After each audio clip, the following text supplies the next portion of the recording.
Hi guys, muli nagbabalik Techers Vlog at ngayon po i-features ko ulit ang K9 wireless microphone at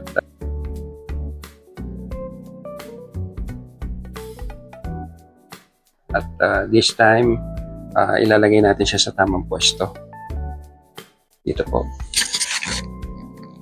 So last time na nag-vlog ako, nandito siya sa my neck, so medyo parang masyadong intense yung voice volume at saka yung mga ganong sounds ay dinig na dinig. So this time nilagay ko lang siya talaga sa may bandang dibdib, no? So yung microphone nasa dibdib siya. Yan, naka